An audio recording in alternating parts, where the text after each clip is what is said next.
Charlton. What a goal! On a football field, Bobby Charlton had it all. Balance and grace, verve and swerve and dash. But most of all, besides an innate old-fashioned chivalry, he had an epic poet's feel for high-explosive drama, a panache which few men have remotely equalled in all the long legends of an enduring and lovely game. A long, beautiful body swerve to Kidd. Lord Aston in the middle. And here comes Charlton. Oh, a great goal! For 17 years, from 1957, he bewitched friend to the point of ecstasy and foe to the point of exasperation. He had a vision, a joy about the game that was at once both sophisticated and simple. Yet it should all have been nothing. For a quarter of a century ago, on February the 6th, 1958, Bobby Charlton, at 21, survived an air crash which wiped away half his Manchester United playmates. The gods spared the one-time urchin from the Northumberland coalfield, who now lives quietly in the plush and deserving businessman's belt down the country road from the frenzies of Old Trafford. They take it in the straight, don't they? He was a Milburn, and the very first to notice that there flickered the light of greatness in their shy young nephew were his four uncles, all league footballers themselves. They were terrific heroes of mine. I couldn't wait for them coming home at weekends to tell me all the tales about the different things that had happened to them the day before. And Jackie Milburn, obviously, everybody knows about, who was my mother's cousin. And I used to go to watch him every other week in Newcastle. For Newcastle, me and our Jack would save our money up. 2 and 5 it cost us to get there. That's in the old money. How did you get there? By bus. The 2 and 5 included the bus fare, our lunch at the Civic Restaurant in Newcastle, and entrance to the game, which was, I think it was 6p or something like that. Now over to St James's Park, where Villa kick off against cup holders Newcastle in stripes in what turned out to be the thriller of the third round. The Magpies soon get... Somewhere in the vast throng this very afternoon might have been the kid, Bobby, and his lanky elder brother, Jack, who was also destined to play for England. Just as their cousin from Ashington, Jackie Milburn, already did. But here's cup winner Jackie Milburn setting Newcastle off with a pass to Fuchs.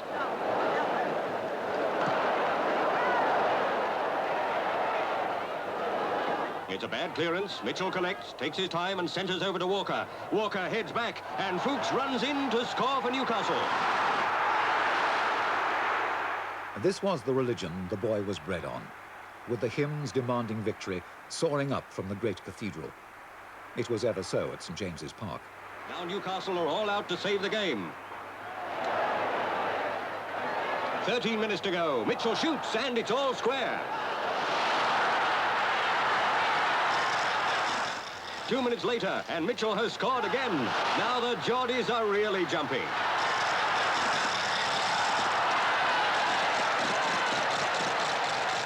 Robledo scores the 4th, and 3 goals in 5 minutes start Newcastle on the road to Wembley. 6 old pence. And for that, I mean, I was able to go and watch your Jackie Milburns and your Stanley Matthews and your Len Shackletons and Wilf Mannions, a whole lot of them, the streams and streams of these wonderful people that I only used to read about in the papers or hear about on the radio. And it just sort of, my relationship with my uncles fostered my love of the game, and it was just a passion that I had. I had to become a footballer at all costs. If St James's Park was the weekend cathedral, the long streets of Ashington, ribboned by tiny miners' cottages, was the little lad's daily parish. He was already obsessed with his beautiful game. I just learned to play with some of the bigger lads, and me and our Jack used to always get included in this and play with miners who had no equipment. And if the football burst, you know, I mean, that was the greatest tragedy of all, because then you'd have to go home, and nobody wanted to go home. All they wanted to do was play football. It was a hotbed of football. I don't think there's anywhere like it in the whole world. What was Jack like as a player at that time? My brother Jack was he was a good player. He was a bit.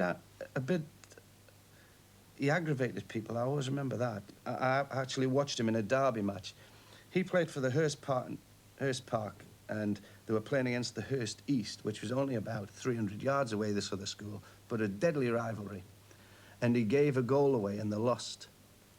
And when he came home, I was very clever, you know, and I said, I remember saying to him, why, you were stupid giving that daft goal away, you know, whatever.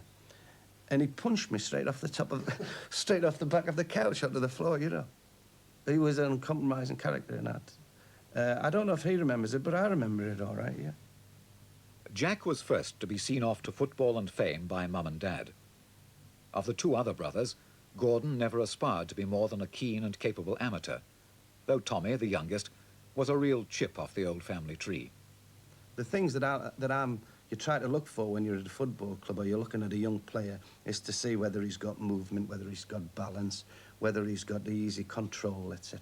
And my youngest brother had it all, and he's never, ever tried to be a footballer all these years. I says, why did you never make an effort? And he said, well, all the headlines you and our Jack had got over the years, I thought, well, if I didn't really make the top, it would appear to be pointless exercise. What a waste, I thought. My youngest brother, Tommy. Bobby's magnificent obsession was not wasted. Even at 10, he was spending holidays at Chesterfield, where Uncle George was trainer. I mixed with the footballers, I joined in, I travelled with them. I really got to know what made a footballer tick, and a football club tick. I learned all about, I learned what an industrial language was for certain, you know. After a few days, they forgot that little Bobby Charlton was there and the language was as blue as it had always been. One thing always sticks in my mind in particular was when one person who was the captain and who also took the penalty kicks wasn't picked. And he asked to see the manager. And I heard every word of the conversation, which was why the player thought he shouldn't be dropped, and the manager telling him why he thought that he should be dropped. And the player eventually finished the conversation with, but boss, I take penalties. You know, like that was one of the main reasons why I should still be playing. It struck me as not right, that, you know. I thought, that can't be right, that, you know. You've got to be doing a little bit more than just take penalty kicks, but... Was Newcastle United the natural progression for you? Well, everybody seemed to think that I would go to Newcastle because I used to go and watch them play. But I think the real reason that I went to Manchester United rather than to Newcastle was that there was a little old man called Joe Armstrong, who was the coach, who was the chief scout for Manchester United. And he was the first one to come and ask me to be a professional footballer. He was 15. The young man from the northeast acknowledged family destiny and went west to study football, although he'd already, of course, played for England schoolboys. Apprentices always have to start all over again. I had to suddenly learn to be a professional footballer instead of just being quite a good amateur. And how that was brought about was the work that was done on me by Jimmy Murphy, who was the assistant manager at Manchester United in those days. Matt Busby was so high in the club and held under such esteem, you know. I mean, you never got close to him when you were my age. First of all, you had to go through all the different stages, the fourth team, the third team, etc. And the best juniors in the country were coming to Manchester United, and at 16, 17, 18, having to play in open ages against working lads from the big factories around Manchester who all had teams in the Manchester League. And we used to have to play against them, and it toughened you up a little bit. And I wouldn't have done without that. Who were your contemporaries then, who were coming through the junior United sides? Well, the one that stood head and shoulders above everyone else was Duncan Edwards. What was he like? Well, it's very difficult to say. He was as near perfect as you could get. Because I remember Jimmy Murphy. He said, I've got this player, Bobby. He says, I'm dying for you to play with him. He says, what a player. He says he's got, he says, Duncan Edwards it is. He comes from the Midlands, a little place called Dudley. And he's good in the air, a good right foot, good left foot, strong in the tackle, very fast, a tremendous shot, can play in any position. He says, and when I've worked on him for a year or so, I says, I'm going to make him a really decent player. As though he didn't have enough, you know. So it was like a man playing with boys, and he was only 17 when I first bumped into him. And he ran the whole game. Now just 18, the wondrously precocious Edwards was the youngest ever to play for England. At once, he was one of the very hubs around which the national side revolved. Oh, Duncan Edwards come across extremely well there. Very fine piece of anticipation by Duncan Edwards. And he clips this ball down the line to Colin Granger. And there's Tommy Taylor come in, and he's going to pull... Oh, he's pushed it through to Clayton. And Clayton hits a beautiful ball across to Stanley Matthews, who collects it. As well as Edwards, Manchester United gave two other young men, Taylor and Byrne, to this 1956 England side, which beat Brazil by 4-2 at Wembley. Edwards to Haynes.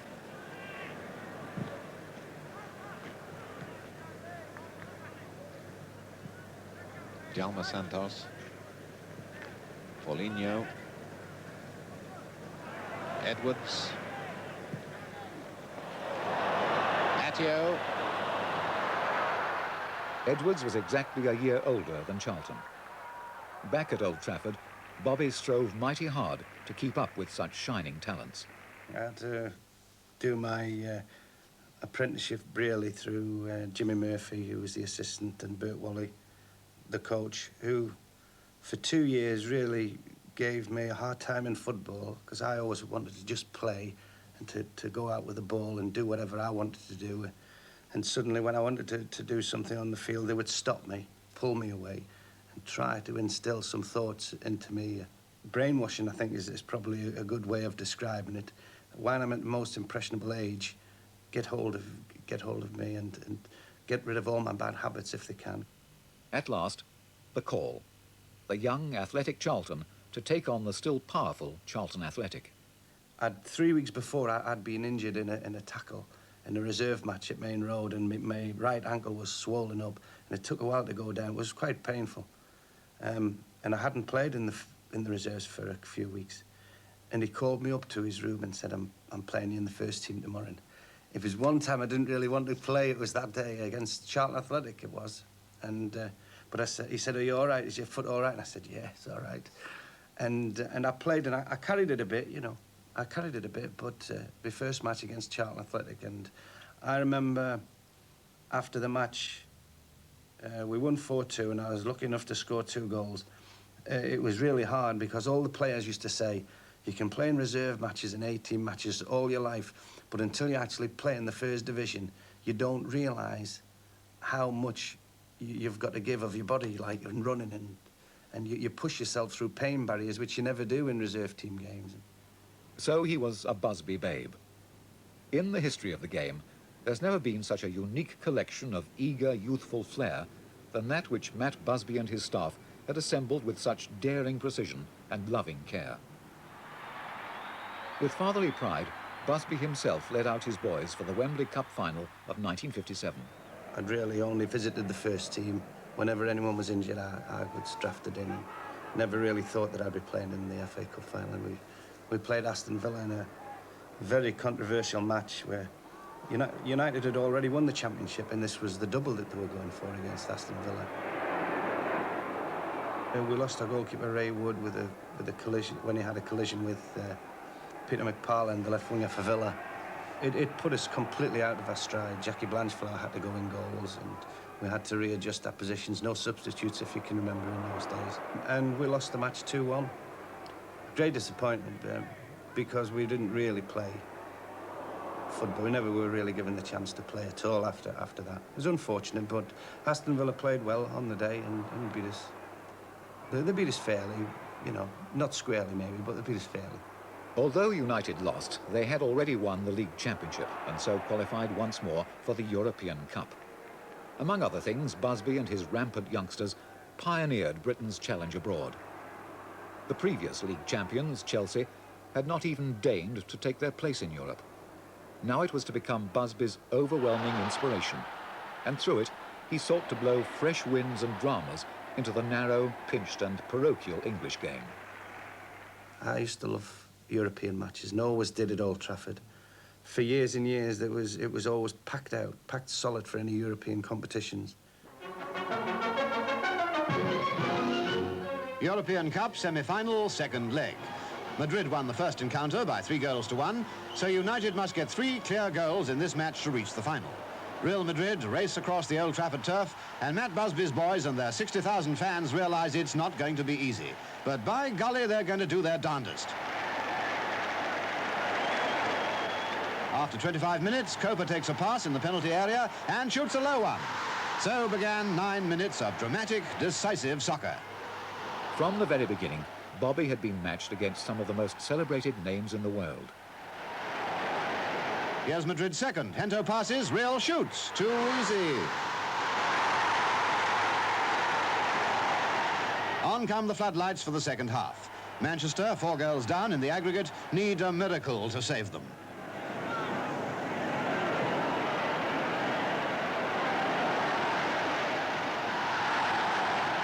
Is this it? Peg centres. Taylor does the rest. Real are a splendid soccer machine and one of the leading continental sides, while Manchester United, of course, are league champions, second year running, and FA Cup finalists. Another peg pass, and Charlton scores a beauty. They've equalised, but it's farewell to European Cup hopes. Next year, Busby's glittering young family was even more skilled and battle-strong. All Europe watched, entranced. In the quarter-finals, on a snow-hard pitch in Belgrade, they swept aside the Red Stars even before half-time. Charlton, now the exuberant Prince Regent of the line, scored 2 of the 3. And they left for England in an excited babble of triumph. Now they were just 1 match away from the European final. Here is the news. So far, we know there are 23 survivors after Manchester United's air crash at Munich this afternoon. Of the crew of 6 and 38 passengers on board, including a baby, these are the people so far known to have survived. Of the Manchester United party, Matt Busby, manager, and the following players: Gregg, Wood, Folkes, J. Blanchflower, Morgans, Berry, Charlton, Violet, and Scanlon. 8 players were among the 23 who died.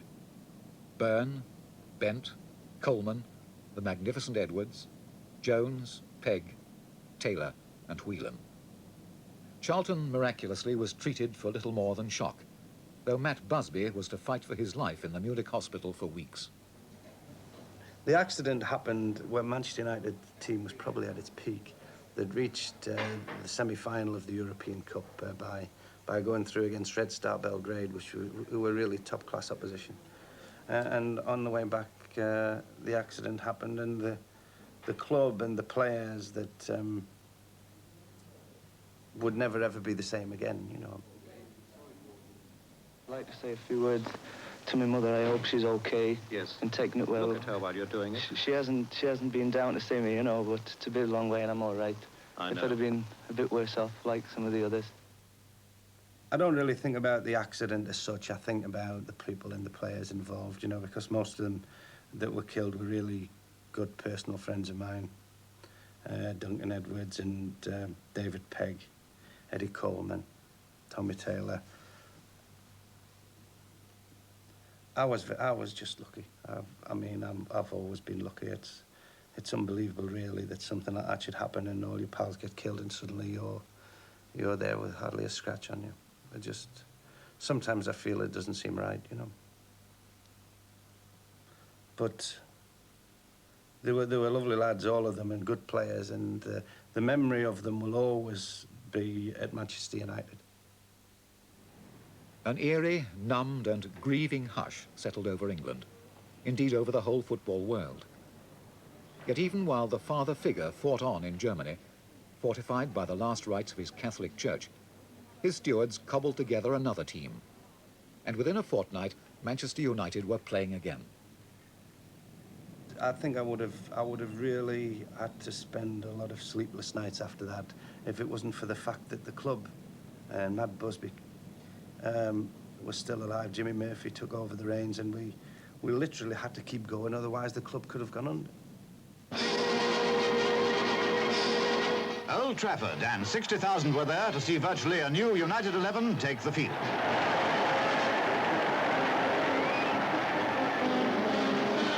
Billy Fuchs, number 2, now their captain, won the toss, and no sooner had this fifth-round match got going than Sheffield Wednesday and Stripes were under fierce pressure by a club determined to rise again from disaster.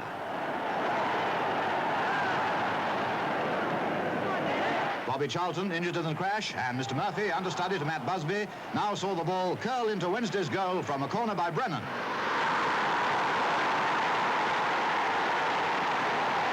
It was certainly something to cheer about, as the Manchester boys, crossing over with a goal in hand, now proceeded to go further ahead. Pearson's shot was half cleared, but young Brennan was there to bang it in. 2 goals by the ex-third team winger. Wednesday had their aggressive moments, but Munich survivors Harry Gregg in goal and Billy Fuchs right back were a very strong combination in defence. 5 minutes from time now, and Manchester United, still not content, attack again. And through 18-year-old Dawson, they score again. A great victory and a match that will long be remembered. As the cheers followed the men of Manchester into their dressing room, what must they have been thinking? So, round after round, the patchwork team was carried further on waves of passion. Such was the sentiment at Old Trafford and the atmosphere at that time.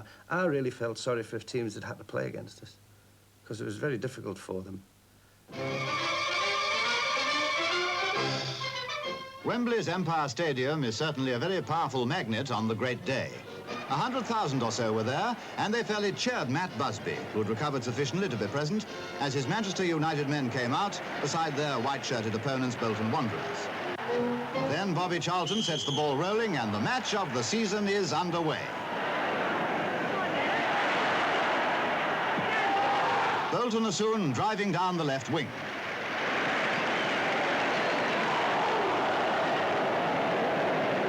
They force a corner. Less than 3 minutes have passed when Brian Edwards puts in a perfect cross, and Nat Lofthouse does the rest. It's a goal!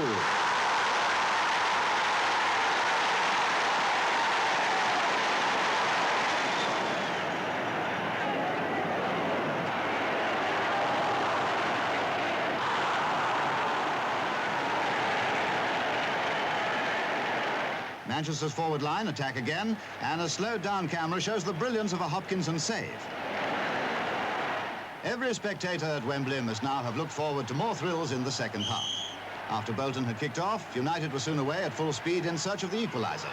And after 8 minutes play, a fizzer from Charlton comes back off the post into Hopkinson's arms. A narrow shave for Bolton, but 2 minutes later they were attacking. Then a hard shot from Stevens is held by Gregg, and Lofthouse puts him and the ball into the net. Well, that's almost the end of the story, for although there was plenty of good football, there was no more scoring. Bolton Wanderers had certainly earned congratulations for their 4th Wembley win, while Manchester United deserved the highest praise for reaching Wembley against all odds. Bolton Wanderers beat us 2-0, and the bubble hadn't burst because the momentum of Manchester United had continued, even though this terrible tragedy had happened. He did say, Matt Busby, that it would take 5 years for the club to be really established as a real football power again. And it was nearly to the day in 1963 that we won the FA Cup.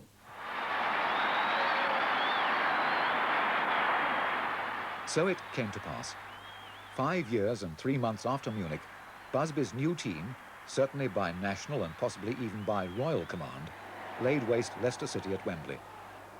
Leicester had conceded only 2 goals in their whole cup run. But on the day, their goalkeeper, Gordon Banks of all people, was unable to cope with Charlton and United verve. Busby's Manchester were themselves again.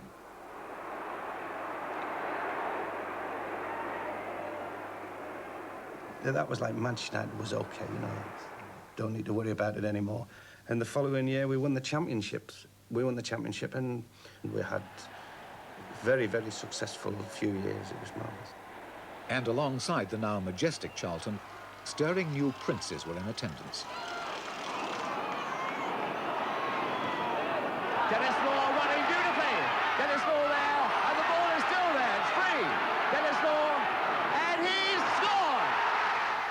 Dennis Law had come from Italy, who for a period of a couple of years was absolutely breathtaking, you know, the way he used to take goals.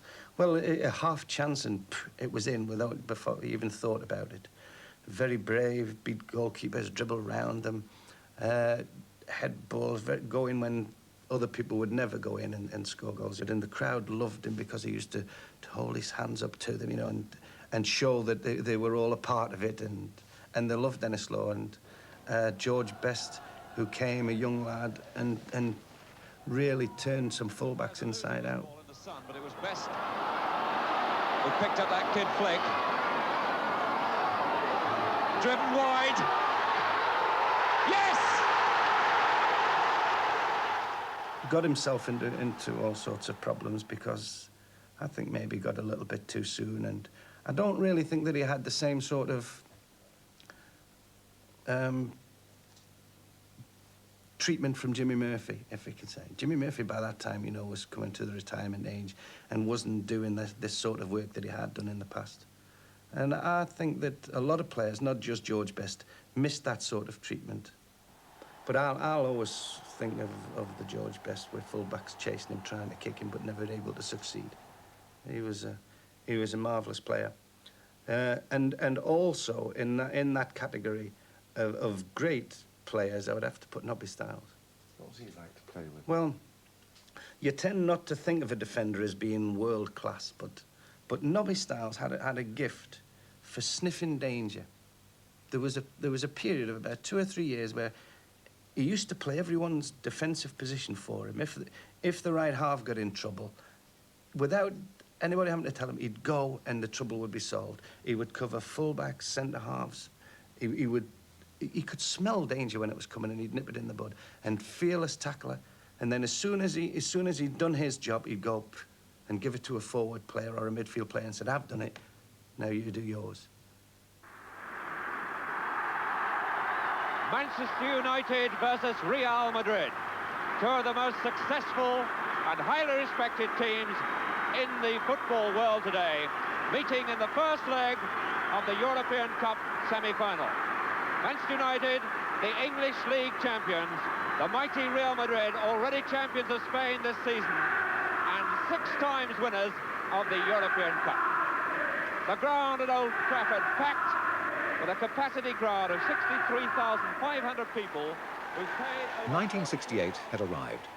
Busby, Charlton and the stalwart defender Bill Fuchs were now the only direct survivors from the ashes of Munich. Once again, United were only 2 matches from the European final, and once again the regal figures from Madrid stood in their way.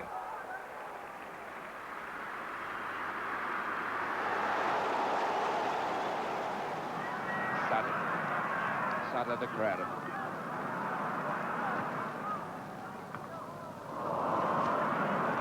Perez to Piri. Stiles.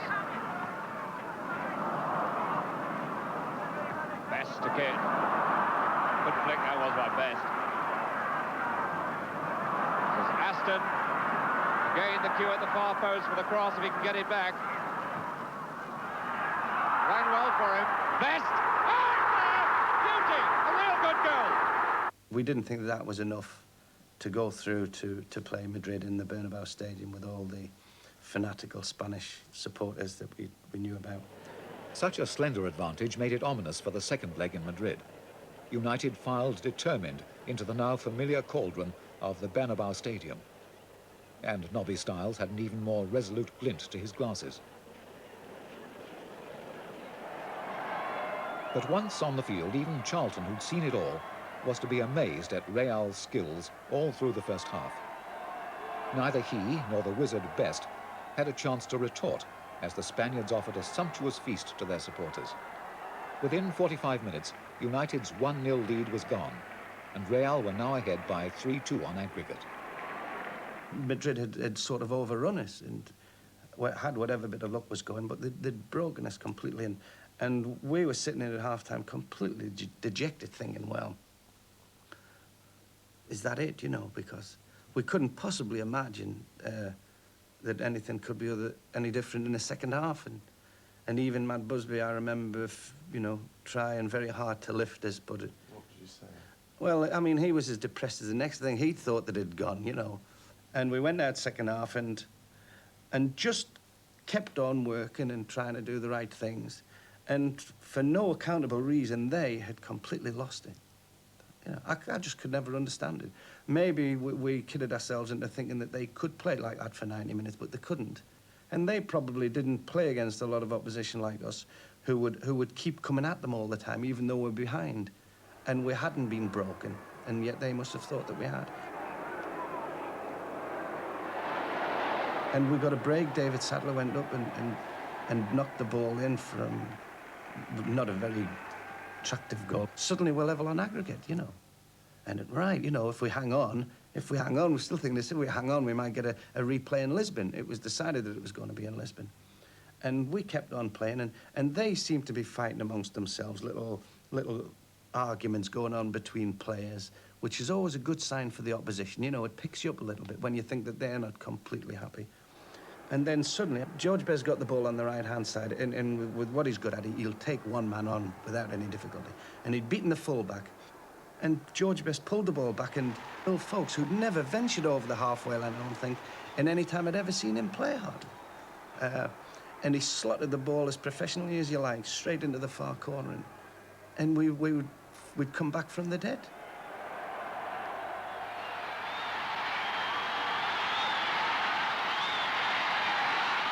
All I can remember is hordes and hordes of United supporters. I mean, whether they tried to keep them off the field or not, I don't know, but it didn't stop. They just charged over, they picked up all our players and carried them away, because we'd really come back from the dead. We'd had it. Indeed, by any reasoning, Bill Foulkes' outrageously unlikely winning goal could only be described as heaven sent.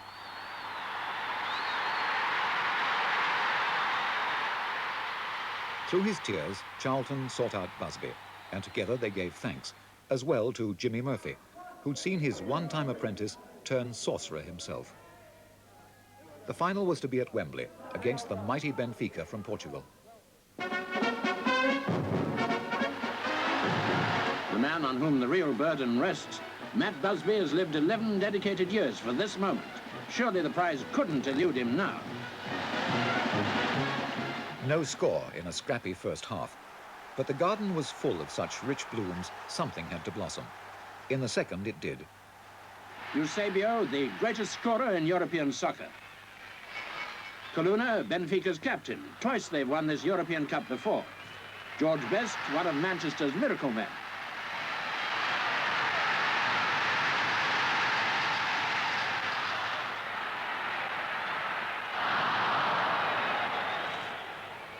Pat Queeran getting pretty close. David Sadler picked the ball up on the left-hand side of the field to cross it, and I knew he was going to cross it. So I went to the near post.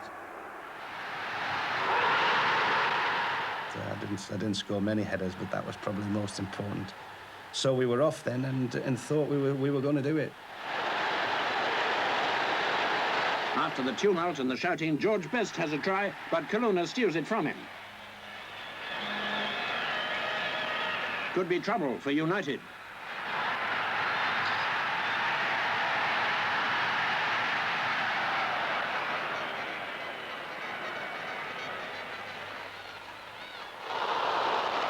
Oh, spot of bother. Referee Lobello sorts it out. Charlton's worried. Best has been injured. Luckily, a quick recovery, and Benfica's goalie ready for this onslaught by Best and Sadler.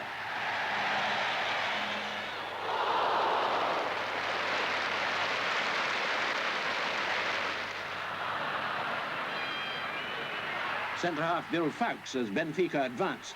A centre from Torres and Gracia equalises.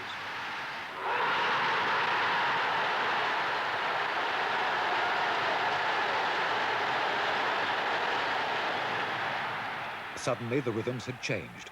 Eusebio was in full pomp now, and only Stepney saved United. Alex Stepney made the most unbelievable save from Eusebio, which, as it turns out, was about a minute or two from the end.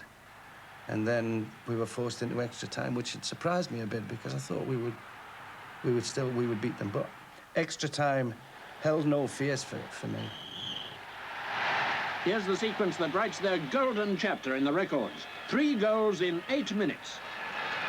Number 1, Best takes his time before driving it home.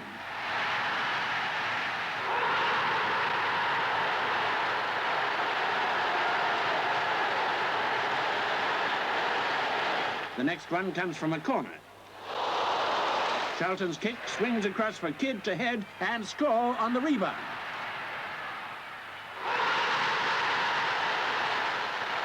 Three goals to 1. United have got it made. And within...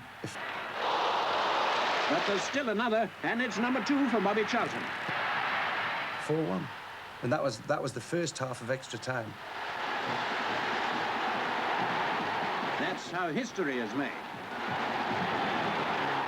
Everybody makes for Matt Busby, you know, because now all the problems that they've had in the past were finished. He'd achieved his goal and won the European Cup.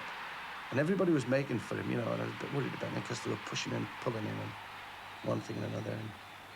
And then we went upstairs, got the trophy, which was very heavy because we were very tired.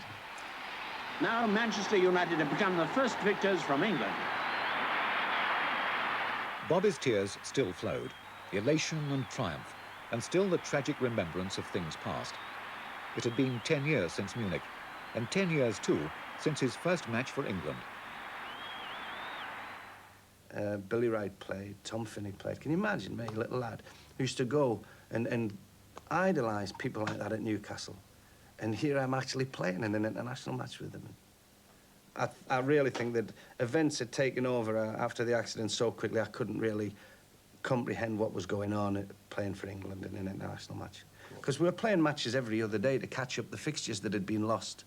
And the England match was just one of them thrown in. And I really didn't think about it, otherwise I think I might have frozen. England in the white shirts meet Scotland at Hampden Park in the last game of the season's soccer internationals. The Scotland kick-off. It's not only the last game, it's the deciding one.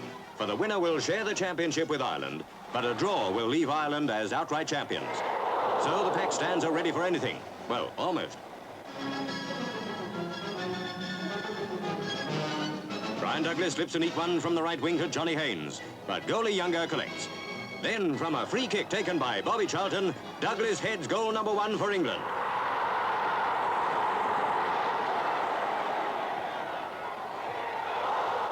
Douglas beats Murray and passes to Derek Kevin, who shoots, and that's number 2. Things look black for Scotland, and they rally their forces for a counter-attack. Jackie Moody heads, but he bounces off the bar, and a defender puts it out of play. The second half and the English goals under pressure, but Eddie Hopkinson isn't bothered.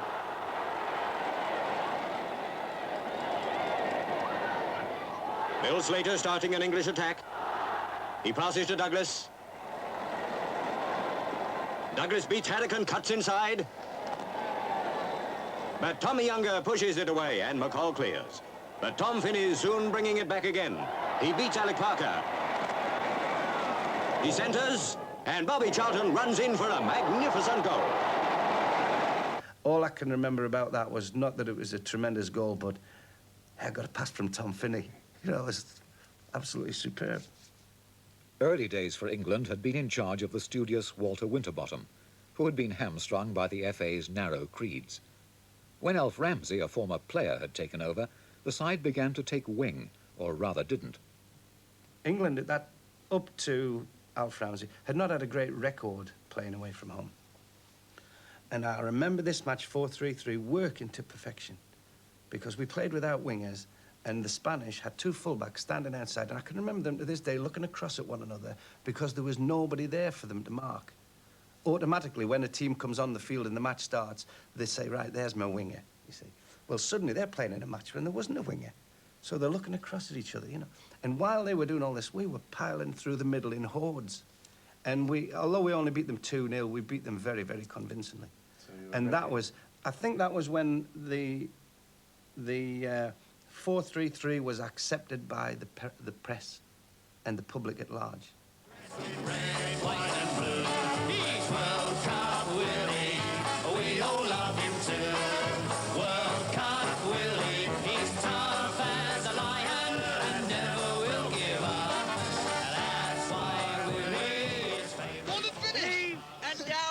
Heave and down. Come on. Heave and down. Heave and down. Well, off here. You are. You're pushing yourself up with your hands. Before the 1966 World Cup, with a balmy sort of boldness, Ramsey promised England will win. He knew in attack he had the grandeur of one Charlton, and at the back he chose the lanky lad called Jack. Yet auguries were not good. England set off with a nervous sheepishness. Someone had to get a grip. Mexico, I remember, because I scored a goal which everybody keeps bringing to my mind, where I carried the ball a long way and then finished up by shooting from a great distance outside the box. Now it's Charlton, Bobby Charlton, Hunt on the right. Maybe a shot from Charlton. It's worth trying.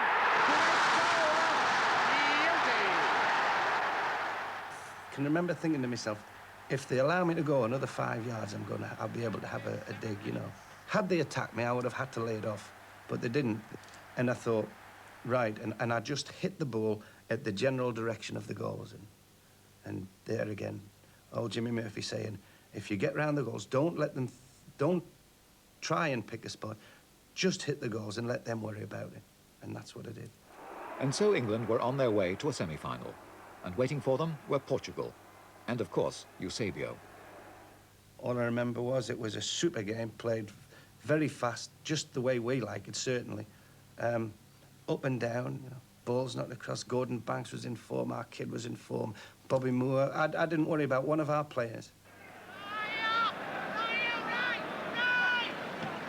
Rich screaming from someone now, and it's through to Hunt. Charlton has scored. Bobby Charlton gets his 39th goal for England.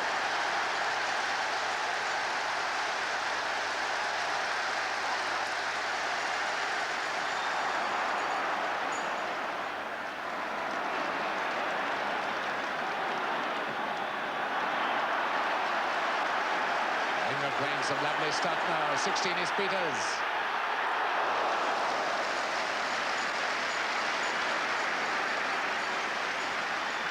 Eusebio.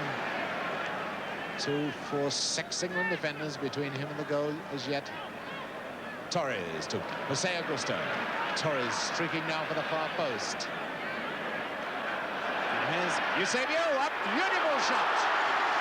You'll notice how he hit that with the outside of his right foot. It swerved and Banks saw it all the way. Great save by Banks. The time beginning to run out for Portugal.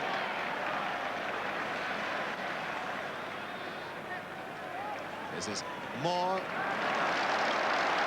Now to Cohen. England making Portugal chase. And it's Hurst. 5 minutes ready by Hurst, back to Charlton. This could be it, it is! And that could be the goal that puts England in the final.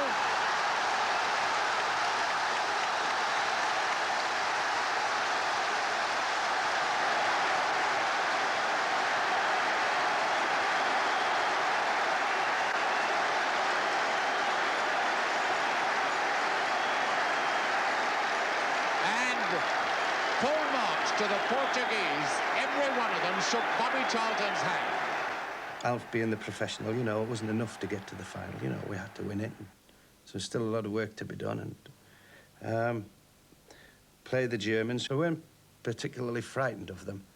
And yet, a little break after we'd been playing for a quarter of an hour or so, I think Ray Wilson misjudged a header and took off at the wrong time. And knocked it right at the feet of Haller, who scored. And suddenly, you know, it was a proper football match. Bobby Charlton. Now, Moore moving up with the attack. And brought down by Oberat. With a free kick. It goes! It's an equaliser!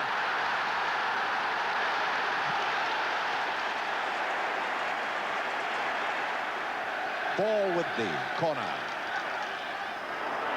Hurst. What a chance! Peters! And we'd won. No, we've won the World Cup.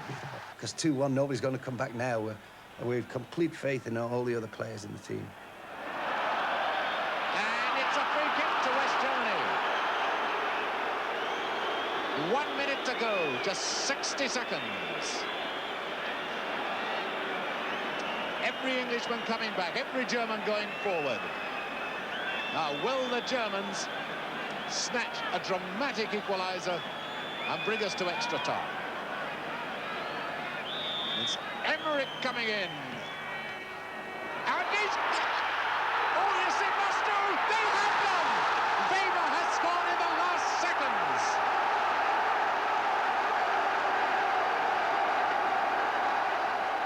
I couldn't believe it. And when we got to kick off, we kicked off, and I couldn't believe he blew for full time. I thought, God, we were as close to that, to winning. I couldn't believe it. Just 20 minutes of the game left. Here's Ball running himself daft. And now Hurst, can he do it? He has done, yes! Yes! No, the linesman says no. The linesman says no. It's a goal! It's a goal! Oh, and the Germans go mad at the referee. This line, at the linesman who can only speak Russian and Turkish. Any second now, it will all be over. 30 seconds by Watson. The Germans are going down and they can hardly get up. It's all over, I think. No, it's... And here comes Hurst. He's got... Some people are on the pitch. They think it's all over. It is now. It's 4. And Charlton. And the players bring themselves down. Alf Ramsey walking forward to shake his hand. There is Alf Ramsey, the first sign of emotion from this man who has organised this victory. Bobby Moore comes up to receive the Jules Rimet trophy for England. Every one of us, you know, I mean, we're all pals, and we're still all pals to this day, and like we've done it, you know, in this achievement as a team, we've done it. And thinking, and the din of all the crowd cheering and cheering and cheering. It's the only thing that ever upsets me when I hear a load of people that are happy and it's choked up a bit. Because like the end of, well, not the end of my career, but like the peak of your career, you can never do anything more than to be the best in the world. And now nobody can ever tell you that you're not. We were the best in the world, and we proved it. And we played at home, which was, I would have loved, really, if I'd one ambition, was to have won the World Cup abroad somewhere. And we were good enough. I would have liked to have done that, but it wasn't in our hands where we played. Bobby Charlton, England's captain for the night, playing in his 100th international for his country, waits to make his sentimental journey across the Wembley Stadium. A stadium he's graced so often with distinction. The face of the man whom every footballing schoolboy would wish to emulate. And just listen to the crowd as Charlton leads out England.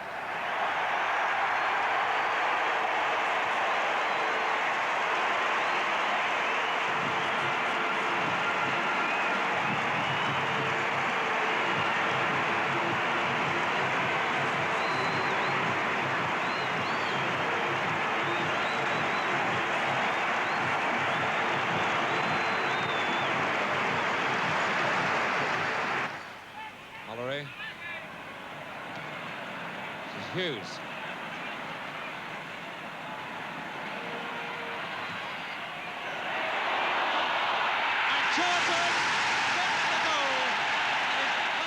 With that late stroke, he crowned a supreme and joyful talent, in which for 17 years as a player, he had displayed never an aimless improvisation, nor as a man knowingly fouling to sully a sportsmanship that was always certain, wide-eyed and unfaltering.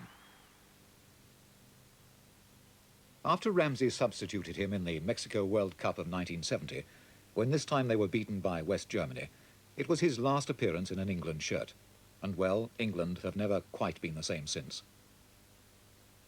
By the next World Cup, 4 years later, Bobby Charlton had even left our domestic fields and played this last match for his beloved United. Brother Jack retired that very same Saturday tea time.